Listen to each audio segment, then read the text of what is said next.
Elena Thompson, a woman in her mid-40s who's built what seems like the perfect life. Elena's got that effortless beauty. Long auburn hair that cascades in waves, piercing green eyes that sparkle with warmth, and a smile that could light up the darkest room. But beneath that exterior, she's a powerhouse.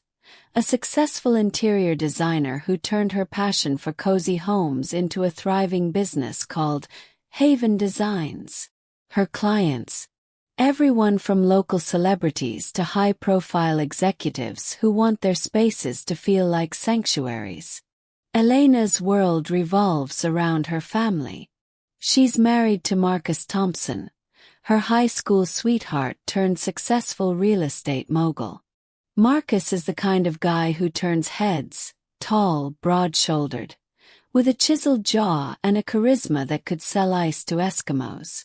They've been together for 25 years, ever since they locked eyes at a school dance under those cheesy disco lights. "Elena, you're the rhythm to my heartbeat," Marcus used to whisper to her back then, and even now, he'd say it during their quiet evenings on the porch swing. Their home is a stunning Victorian house on Maple Street, complete with a wraparound porch, a blooming garden Elena tends to herself, and a backyard that's hosted countless barbecues. Inside, it's a masterpiece of her design work. Warm wooden floors, plush velvet sofas, and walls adorned with family photos that tell their story. There's the wedding picture from 1998. Elena in a flowing white gown, Marcus in a tux, both beaming like they've won the lottery. Then shots from vacations. Skiing in Aspen, lounging on beaches in Hawaii, exploring ancient ruins in Greece.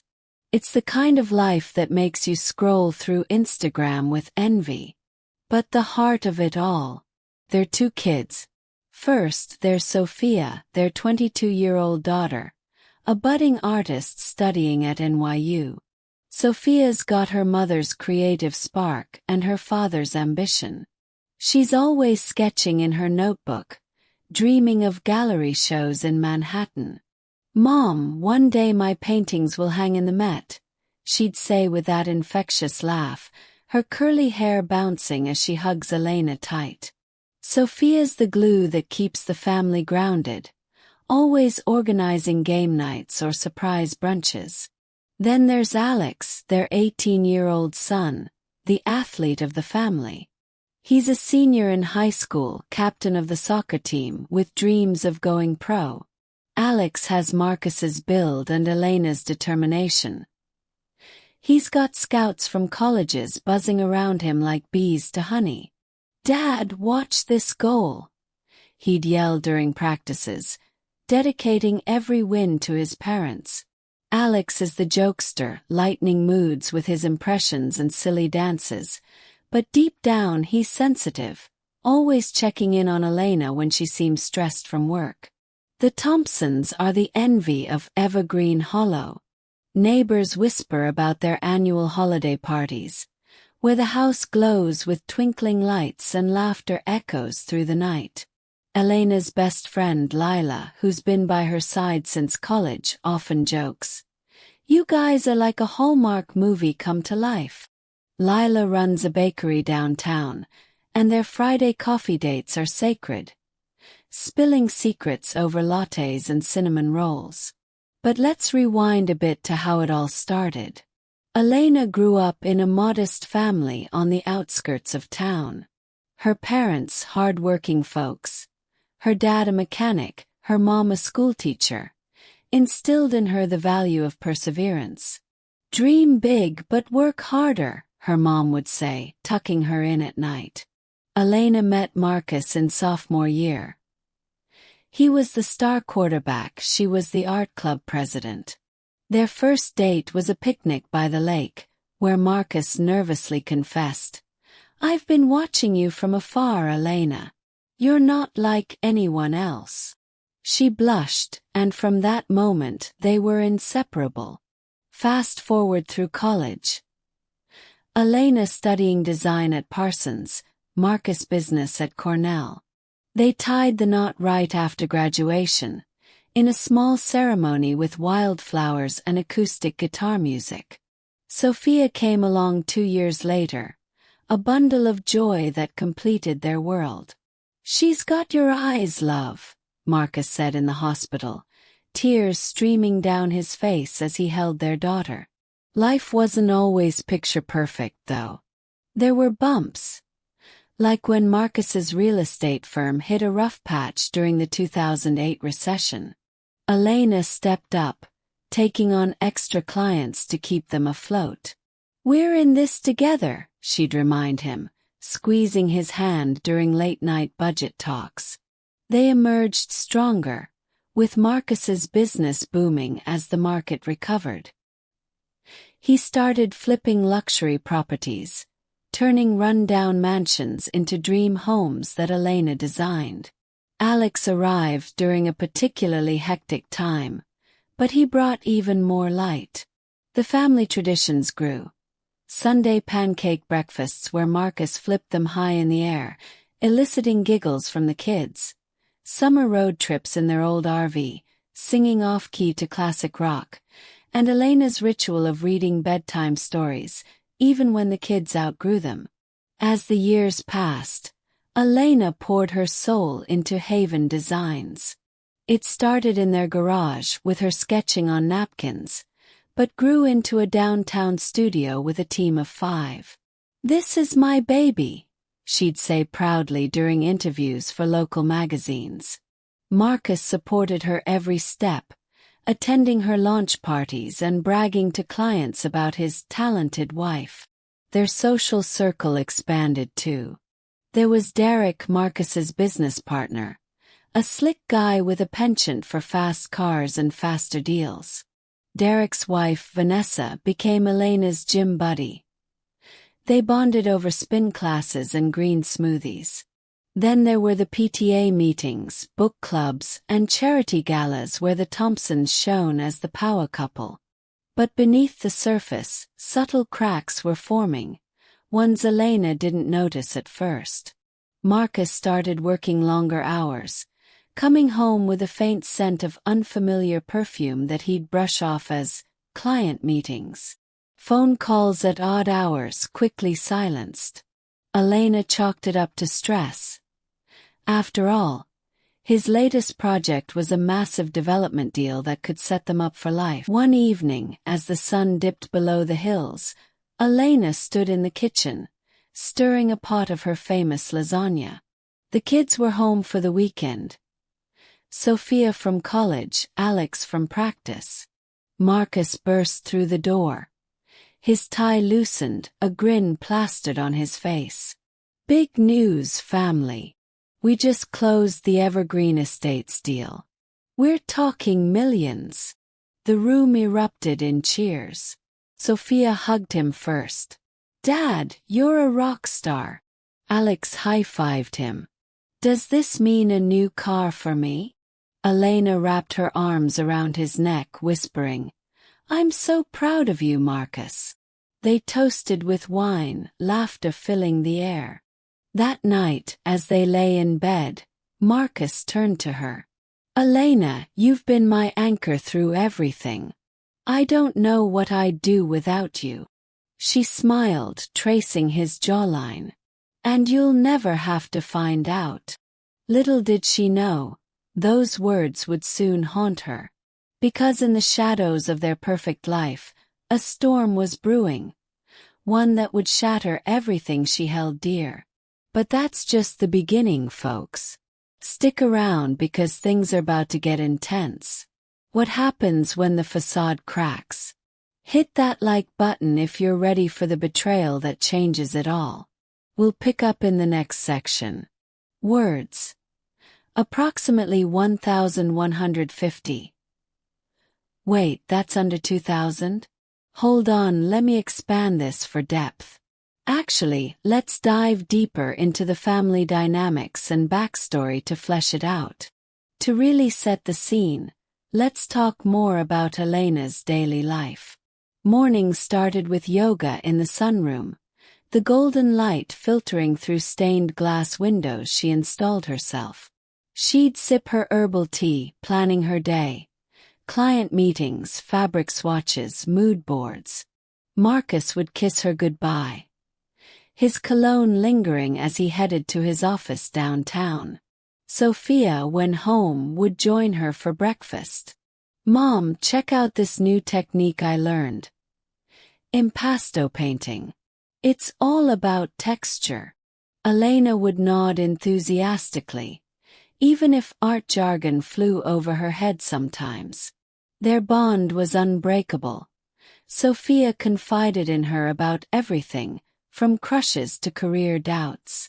"You're my role model, Mom. How do you balance it all?" Alex was more reserved but affectionate in his way. After school, he'd drop his backpack and raid the fridge. "Mom, got any of those protein bars? Coach is killing us." Elena would ruffle his hair. "Eat some real food, kiddo. Tell me about your day." He'd open up about games, friends, even his first girlfriend, a sweet girl named Mia from his class. The family's extended circle added layers too. Elena's sister, Carla, lived a few towns over and visited often. Carla was the free spirit, a travel blogger who regaled them with stories of exotic adventures. "You need to come with me to Bali next time, sis," she'd say, and Elena would laugh. "One day when the kids are settled." Marcus's parents, retired in Florida, called weekly. His mom, Gloria, adored Elena. "You're the daughter I always wanted," she'd gush during video chats. They planned family reunions like the one last Christmas where everyone gathered around the tree, exchanging gifts and stories. But hints of trouble were there if you looked closely. Marcus's late nights became frequent. "Honey, the investors are demanding revisions," he'd explain, collapsing into bed exhausted. Elena, trusting as ever, would massage his shoulders. "Take it easy, Marcus. We have each other." One weekend they hosted a neighborhood block party. Laughter, music, kids running around with sparklers. Marcus manned the grill, flipping burgers with flair. Elena mingled, her laugh ringing out. But as the night wore on, she noticed Marcus stepping away to take a call. His voice hushed. When he returned, his smile seemed forced. "Elena Thompson, and if you thought my life was all sunshine and roses, buckle up because things are about to take a dark turn. Welcome back to Shadows of Deception. My tale of love turned sour, and trust me, this part is where everything I believed in started to crumble. If you haven't watched the first part, go check it out for the full context of my seemingly perfect life in Evergreen Hollow with my husband Marcus, our kids Sophia and Alex, and our picture-perfect home. Hit that like button and subscribe if you're ready for the moment my world flipped upside down. Let's dive in. It was a Thursday in late October, the kind of day where the air smells like rain and the leaves crunch under your boots. I was in my studio downtown, surrounded by fabric swatches and mood boards, putting the final touches on a client's lake house project. My phone buzzed with a text from Marcus. "Late meeting tonight, babe. Don't wait up. Love you." I smiled, typing back. "Love you too. Don't work too hard." It was normal for Marcus to stay late. His real estate empire was booming with the Evergreen Estates deal, and I was proud of him.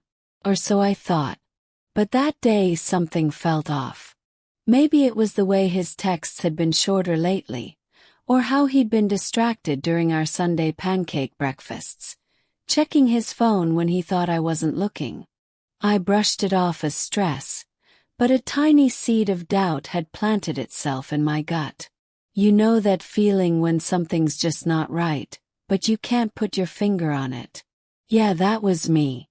I wrapped up at the studio early, around 5 p.m., and decided to surprise Marcus with takeout from his favorite Italian place, Bella Vita. I pictured us sharing a bottle of Chianti, laughing over garlic bread, maybe stealing a moment to dance in the kitchen like we used to. I grabbed lasagna and tiramisu, humming to myself as I drove to his office on Main Street. The building was sleek, all glass and steel, a testament to his success. The parking lot was nearly empty, except for his black SUV and a silver Mercedes I didn't recognize. The security guard Tony waved me in. "Mrs. Thompson didn't expect you tonight," he said with a grin. "Thought I'd surprise Marcus," I replied, holding up the takeout bag. "Is he still in his office?" "Yup, top floor." "Think he's with a client," Tony said, buzzing me through. The elevator ride felt longer than usual, the soft jazz music doing little to calm the weird flutter in my chest. When the doors opened on the 10th floor, the hallway was dim, most offices closed for the day. Marcus's corner office glowed at the end, the door slightly ajar. I could hear muffled voices, his low and smooth, and another softer, almost giggling. My heart did a little flip, not in a good way. I stepped closer, my boots silent on the carpet. The takeout bag felt heavy in my hand, like it was anchoring me to reality. I pushed the door open just a crack, and that's when I saw it. Marcus was leaning against his desk, his tie loosened, a glass of whiskey in his hand. And there, perched on the edge of his desk, was Vanessa. Yes, Vanessa. My gym buddy, Derek's wife, the woman I'd shared smoothies and secrets with for years. Her blonde hair was loose, her blouse unbuttoned just enough to make my stomach churn. She laughed at something Marcus said, her hand brushing his arm. "Marcus, you're terrible," she purred, her voice dripping with flirtation. "What if someone walks in?" He chuckled, stepping closer. "Relax, Ness. It's after hours. Just you and me." He called her Ness. My blood ran cold. I stood there, frozen, the takeout bag slipping slightly in my grip. I wanted to scream, to barge in, but my body wouldn't move. It was like watching a movie of someone else's life. Except it was mine, shattering in real time. Then it got worse. Marcus set down his glass, cupped Vanessa's face, and kissed her. Not a quick peck, but a deep, hungry kiss that made my knees buckle. The bag hit the floor with a soft thud, lasagna spilling onto the carpet. That's when they noticed me. Vanessa gasped, pulling back. "Elena!" Marcus spun around, his face paling. "Elena, what are you doing here?" I couldn't speak. My throat was tight, my eyes burning. All I could manage was, "How could you?" "It's not what it looks like," Marcus stammered, stepping toward me, but I backed away, my hands shaking. "Not what it looks like." My voice cracked. "You're kissing her, Marcus. In your office, after lying to me about meetings." Vanessa fumbled with her blouse, her face flushed. "Elena, please let me explain." "Explain?" I snapped, finally finding my voice. "You're my friend, Vanessa. I trusted you. I invited you into my home, my life." She looked away, guilt written all over her face. Marcus tried again. "Elena, let's talk about this at home. Please." "No," I said, my voice low but firm. "There's nothing to talk about." I turned and walked out, ignoring his calls, the spilled lasagna a pathetic symbol of my broken trust. I don't remember driving home. It was a blur of tears and rage, my hands gripping the wheel so tight my knuckles turned white. When I pulled into our driveway, the house looked different, like a stage set for a play I no longer believed in. I sat in the car, replaying every moment. The late nights, the perfume, the hushed calls. How long had this been going on? Weeks, months, years. Inside, the house was quiet. Sophia was at NYU, Alex at a sleepover. I poured myself a glass of wine, my hands still trembling, and sat on the couch, staring at our wedding photo on the mantel. Marcus's arms around me, our smiles so genuine. Lies all of it. My phone buzzed. A text from Lila, my best friend. Hey, you okay? You didn't show up for coffee today. I'd forgotten our Friday ritual. I typed back. Can you come over? I need you. Within 20 minutes, Lila was at my door, her brown eyes wide with concern. Elena, what's wrong? You look like you've seen a ghost. I broke down, sobbing as I told her everything. The office, Vanessa, Marcus's betrayal. Lila hugged me tight, letting me cry until my voice was hoarse. That bastard, she muttered. And Vanessa. I'm gonna burn her bakery to the ground. Don't, I said, wiping my eyes. I need to figure this out. Lila poured us more wine. How long do you think it's been going on? I don't know, I admitted. But I'm going to find out. The next day, I became a detective in my own life. Marcus didn't come home that night, texting some lame excuse about staying at a hotel to give me space. I didn't reply. Instead, I went through his laptop. Something I'd never done in 25 years.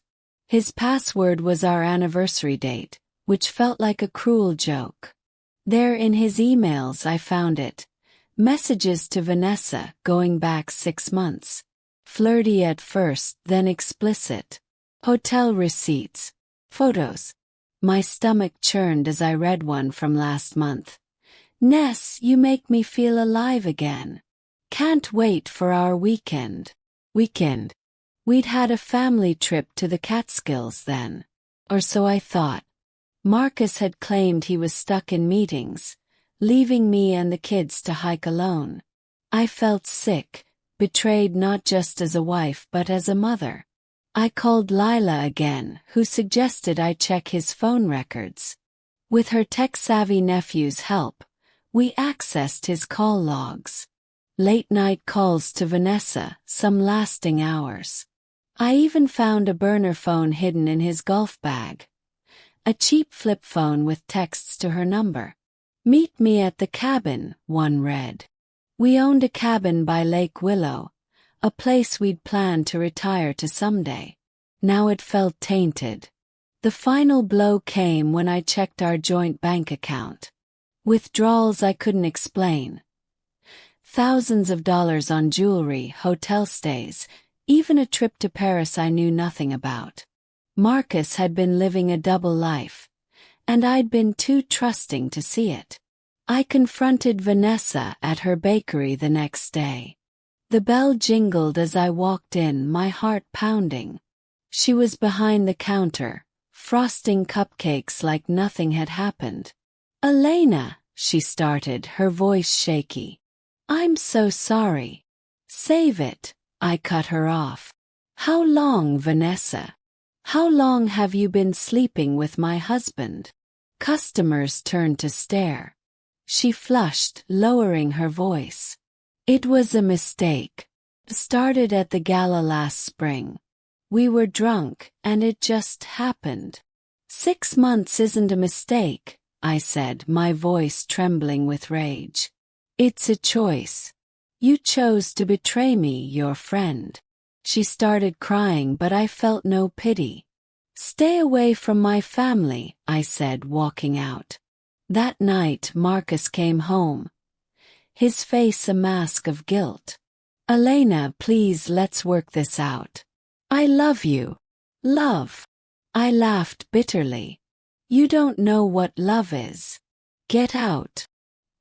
He left, and I sat in the dark, the weight of betrayal crushing me. But something else was stirring. A fire, a need for justice. Marcus and Vanessa thought they could destroy me. They had no idea who they were dealing with. If you're just joining us, oh boy, you're in for a wild ride. Go watch parts 1 and 2 to catch up on how my perfect life in Evergreen Hollow, with my husband Marcus, our kids Sophia and Alex, and our cozy Victorian home, turned into a nightmare when I caught Marcus cheating with my so-called friend Vanessa. The betrayal cut deep, and now I'm picking up the pieces while something darker brews inside me. Hit that subscribe button, grab a tissue, and let's dive into the mess of my heart and the plan that changed everything. The days after I kicked Marcus out were a blur of pain and disbelief. I'd wake up in our king-sized bed, reaching for him out of habit, only to remember he was gone. The silence in the house was deafening. No Marcus humming in the shower, no kids bickering over breakfast. Sophia was back at NYU and Alex was at school most days, leaving me alone with my thoughts. I'd sit on the porch swing, staring at the maple trees, their leaves falling like my dreams. How did I miss the signs? The late nights, the perfume, the secret phone. I felt like a fool, replaying 25 years of marriage in my head, questioning every moment. One morning I stood in front of the mirror, my eyes puffy from crying. "Get it together, Elena," I told myself. But my reflection looked like a stranger. Hollow, broken. Couldn't eat, couldn't sleep. My studio, once my sanctuary, felt like a prison. Clients called, but I let my assistant handle them. "I just need a few days," I'd say, but who was I kidding? I was drowning. Lila, my best friend, was my lifeline. She showed up that first weekend with a pint of mint chocolate chip ice cream and a fierce determination to pull me out of my funk. We sat on the couch, the same one where Marcus and I had cuddled during movie nights. "Elena, you're stronger than this," Lila said, shoving a spoon in my hand. "He doesn't get to ruin you." "I trusted him, Lila," I whispered, my voice cracking. "And Vanessa. She was at our barbecues, our game nights. How do I face the kids? What do I tell them?" Lila's eyes softened. "You tell them the truth when you're ready. But first you need to feel this. Let it hurt. Then we fight back." "Fight back?" I scoffed, wiping tears. "What's the point? He's already won." "No, he hasn't," Lila said, grabbing my shoulders. "You're Elena freaking Thompson. You built a business from nothing, raised 2 amazing kids, and made this town love you. Marcus and Vanessa. They're the ones who should be scared." Her words lit a tiny spark in me, but it was quickly snuffed out by a call from Sophia. "Mom, why's Dad staying at a hotel? Is everything okay?" Her voice was small, worried. I froze, my heart pounding. "Just some work stress, sweetie," I lied. "We're figuring it out." "How's school?" She rambled about her art projects, but I could tell she wasn't buying it. Alex was next, texting. "Mom, Dad's acting weird. What's going on?" I replied with a vague, "We're just taking some space. Love you." Keeping this from them felt like another betrayal, but I wasn't ready to break their world too. That night I poured myself a glass of wine and went through our photo albums, each picture a stab to the heart. Our wedding, Sophia's first steps, Alex's soccer games. Was it all a lie? I stumbled across a letter Marcus wrote me on our 10th anniversary. "Elena, you're my forever. Thank you for choosing me." I crumpled it, sobbing, and threw it across the room. That's when I found it. A small velvet box tucked behind the albums. Inside was a diamond necklace, not one I'd ever seen. The receipt, dated 3 months ago, was tucked inside. $5,000 paid to a jeweler in the city. For Vanessa, no doubt. The rage boiled over, and I hurled the box against the wall. The next day I called Lila. "I'm done crying," I said, my voice steady for the first time. "I want them to pay."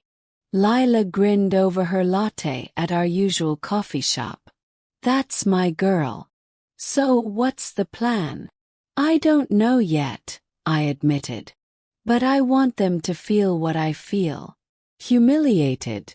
Exposed." Lila leaned in, her voice low. "Okay, let's think. Marcus is all about his image. The charming real estate tycoon. Vanessa's got her perfect little bakery, her good wife persona. Hit them where it hurts." I nodded, my mind racing. But first I needed more dirt. I wasn't just going to confront them again. I needed evidence, something undeniable. I remembered the burner phone I'd found in Marcus's golf bag. It was still in my drawer, a ticking time bomb. I powered it on, my hands shaking as texts loaded. There were dozens, all to Vanessa. "Miss you at the cabin. Can't wait for our next getaway." One even mentioned a surprise for her birthday next month. My blood boiled, but I kept scrolling, saving screenshots. Then I called Derek, Vanessa's husband, Marcus's business partner. We'd always gotten along, and he deserved to know. I met him at a diner outside town, away from prying eyes. Derek was a big guy, always joking, but today he looked tired, his eyes shadowed. "Elena, what's this about?" he asked, sipping his coffee. I took a deep breath. "Derek, I found out Marcus and Vanessa are having an affair. I caught them in his office." His face went slack, then red with anger. "You're sure?" I showed him the burner phone texts, the bank withdrawals. 6 months at least. "I'm so sorry." Derek slammed his fist on the table, making the silverware rattle. "That son of a... I trusted him. And Vanessa. She's been acting weird, but I thought it was work stress." "We've both been played," I said quietly. "But I'm not letting them get away with it. Are you with me?" He nodded, his jaw tight. "What do you need?" "Information," I said. "Anything you know about their meetings, their plans."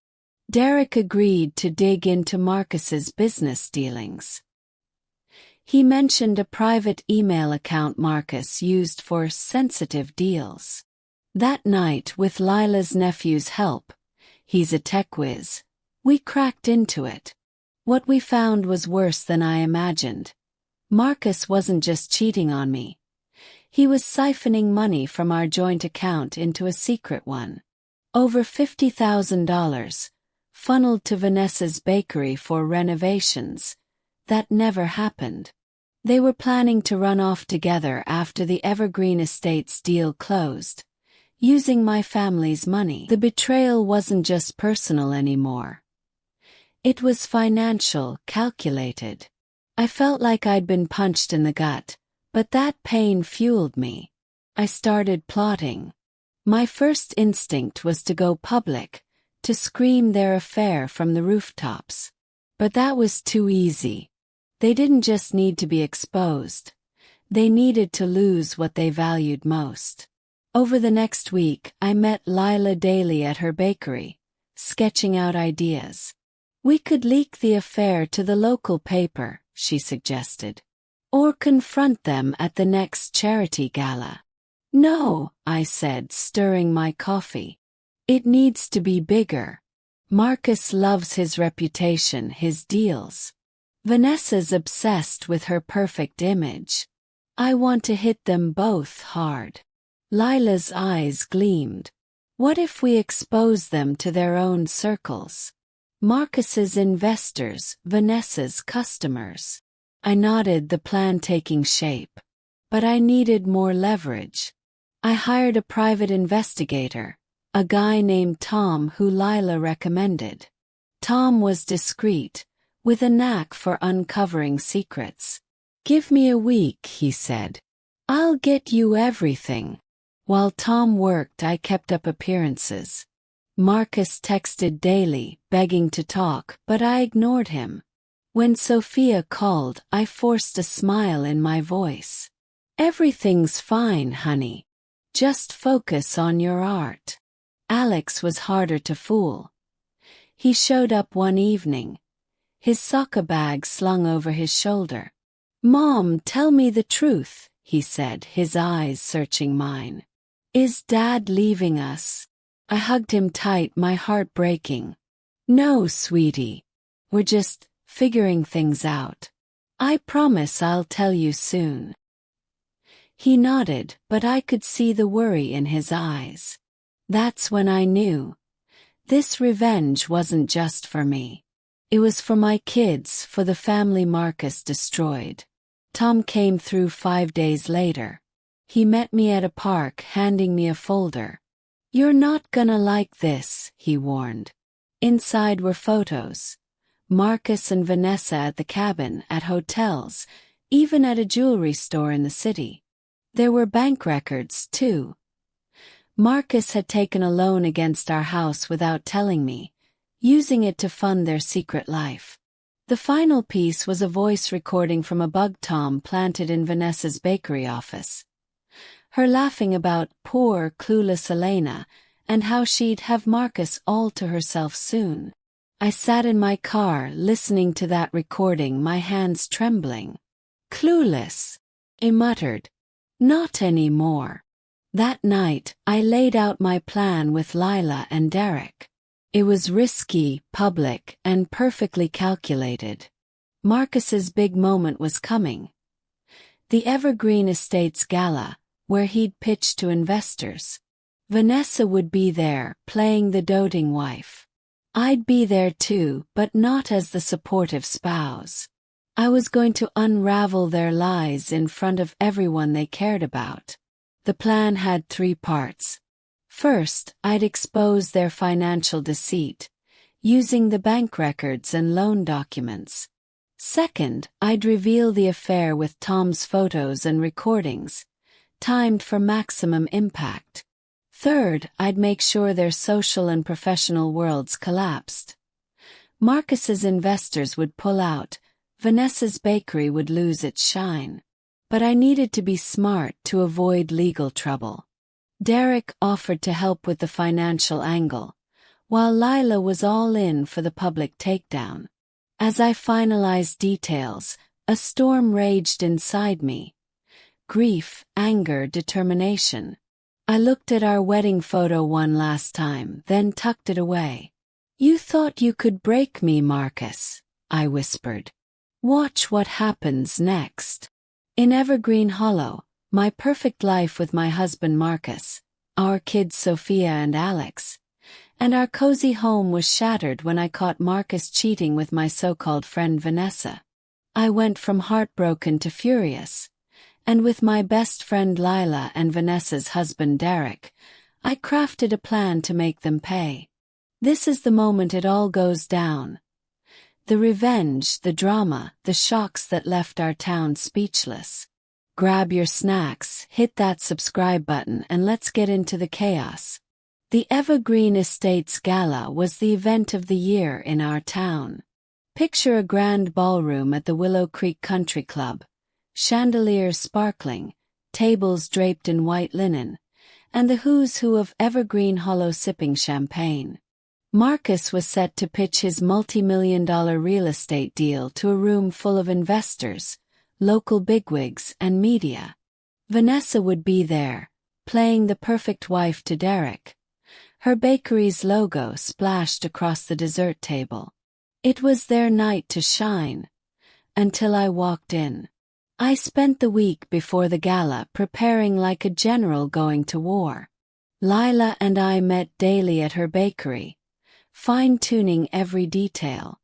Derek fed me intel from Marcus's office, including the gala schedule and guest list. Tom, my private investigator, delivered a final batch of evidence. More photos, bank records, and a bombshell. A draft email Marcus wrote to Vanessa, never sent, saying, Once the deal closes, we'll leave for Paris. Elena won't know until it's too late. My blood boiled, but it was the fuel I needed. The plan had 3 phases, each designed to hit Marcus and Vanessa where it hurt most. Their reputations, their wallets, and their pride. Phase 1 was financial exposure, revealing Marcus's shady money moves. Phase 2 was the affair reveal, timed for maximum humiliation. Phase 3 was the social fallout, ensuring their worlds crumbled. I wasn't just after drama. I wanted justice for me, my kids, and Derek. The night of the gala, I stood in front of my mirror, slipping into a sleek black dress that hugged my curves. It wasn't just a dress. It was armor. My auburn hair was swept up, my makeup sharp, my green eyes blazing with purpose. Lila, who'd come over to help me get ready, whistled. "Elena, you look like you're about to burn the place down." "That's the plan," I said, forcing a smile. Inside, my heart was a storm of nerves and rage. I tucked Tom's evidence folder into my clutch, along with a USB drive Lila's nephew had prepped with a slideshow of the photos and recordings. The roses were wilting, but new buds were forming. Maybe that was me. Broken but ready to bloom again. The weeks after the gala felt like waking up from a fever dream. Evergreen Hollow was buzzing with gossip. Marcus's arrest for fraud, Vanessa's bakery shutting down, the scandal of their affair plastered across local news. My phone wouldn't stop pinging with texts from neighbors, clients, even strangers. "Elena, you're so brave. How did you do it?" But bravery didn't feel like that. Felt like survival. I'd torn down the facade of my life, and now I had to face what was left. The hardest part was my kids, Sophia and Alex. Sitting them down to explain everything. The affair, the money, the gala, was like ripping off a bandage. Sophia, my artist, cried silently, her hands twisting in her lap. "Mom, how could Dad do this to us?" she asked, her voice breaking. Alex, usually my tough guy, looked lost. "I looked up to him," he said, his voice barely a whisper. "What happens now?" I hugged them both, tears streaming down my face. "We rebuild," I said. "Together. You two are my world, and I'll never let you down like he did."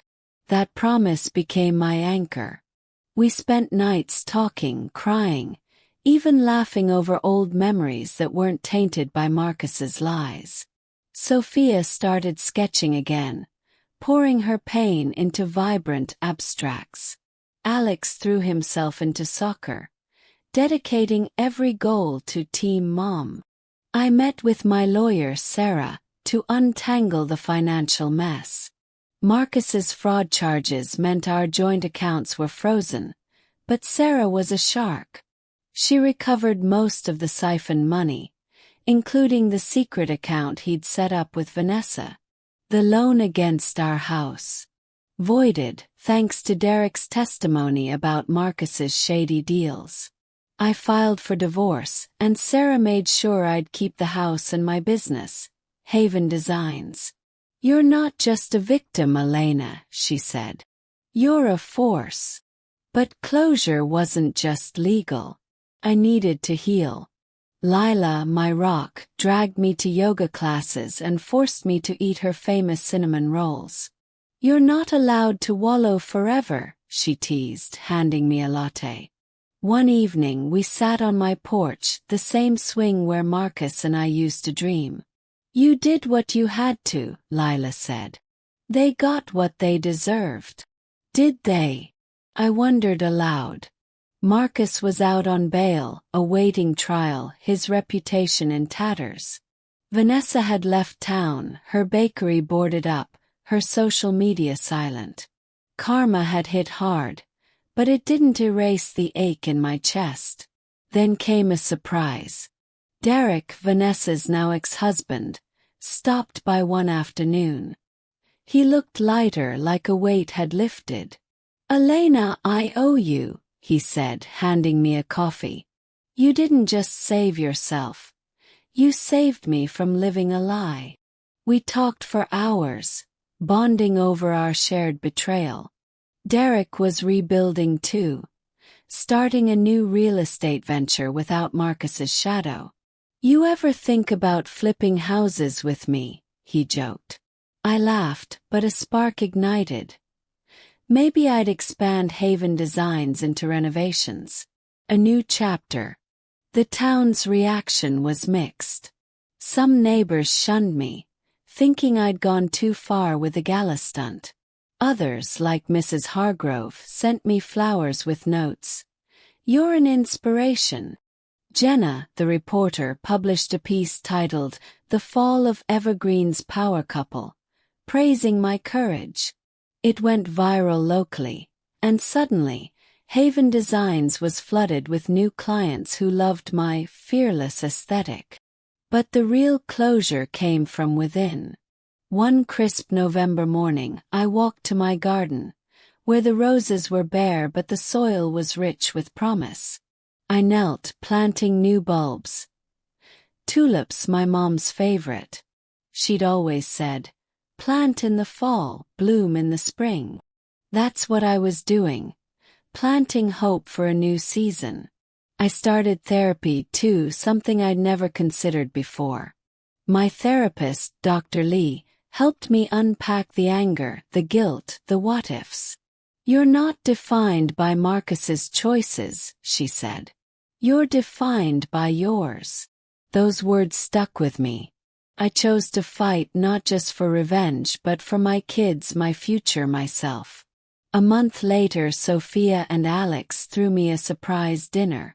They'd cooked. Well, tried to lasagna, a nod to the night it all fell apart. "Mom, we're proud of you," Sophia said, raising a glass of sparkling cider. Alex grinned. "Yeah, you're basically a superhero." I laughed, tears in my eyes. "You two are my heroes." As for Marcus, his trial was set for spring. He tried calling once, leaving a voicemail. "Elena, I'm sorry. I messed up. I deleted it." His apologies meant nothing now. Vanessa sent a letter, begging forgiveness, but I didn't respond. Their chapter in my life was closed. The lesson: betrayal can break you, but it can also remake you. I learned I'm stronger than I ever knew, that love, for my kids, my friends, myself, is worth fighting for. Karma doesn't always need your help, but sometimes it's okay to give it a push. Evergreen Hollow will always whisper about that gala, but I'm not the scorned wife. I'm Elena Thompson, designer, mom, survivor. So that's my story, folks. If you've ever been hurt, betrayed, or lost, know this: you can rise. Plant your bulbs, even in the cold, and wait for spring. Hit that like button, subscribe, and comment. What's your takeaway from this saga? Thank you for joining me on this journey. Until next time, keep shining.